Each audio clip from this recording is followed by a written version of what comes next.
Hello friends, સમય આવી ચૂક્યો છે સોના અને ચાંદીના વીકલી આઉટલુક વિશે જાણવાનો. તે પહેલાં આપ અમારી યુટ્યુબ ચેનલ સબસ્ક્રાઇબ કરો, શ્રી અંબિકા 1973. લાસ્ટ વીક આપણે જોયું કે સોનું ખૂબ જ નીચી સપાટીએ કોટ થયું, એટલે કે 1 લાખની અંદર લગભગ 5,000 રૂપિયા જેટલું તૂટી ચૂક્યું હતું. તો આવનારા સમયમાં પણ સોનું હજુ વધુ તૂટે તેવી શક્યતાઓ છે, જેની પાછળના મુખ્યત્વે કારણમાં યુએસ ફેડરલની વ્યાજદરની નીતિ, તો બીજી બાજુ રશિયા અને યુક્રેન વોર સમાપ્ત થવાની અણીએ છે. તો આ બધા પરિબળોમાં ક્યાંક ને ક્યાંક સોના અને ચાંદીમાં મહત્વનો ઘટાડો નોંધાઈ શકે છે.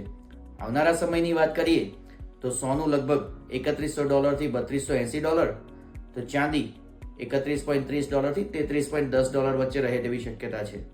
સ્થાનિક બજારમાં સોનું 92,000 થી 97,500, તો ચાંદી 94,000 થી 1 લાખ વચ્ચે રહે તેવી શક્યતા છે. જે ગ્રાહકો સોનામાં ઇન્વેસ્ટ કરવા ઈચ્છે છે તેના માટે આવનારા સમયમાં જો સોનું લગભગ 92,000 થી નીચે જાય અથવા તો 92,000ની સપાટી આવે તો ચોક્કસથી તે લોકો થોડુંક સોનું નિવેશ કરી શકે છે.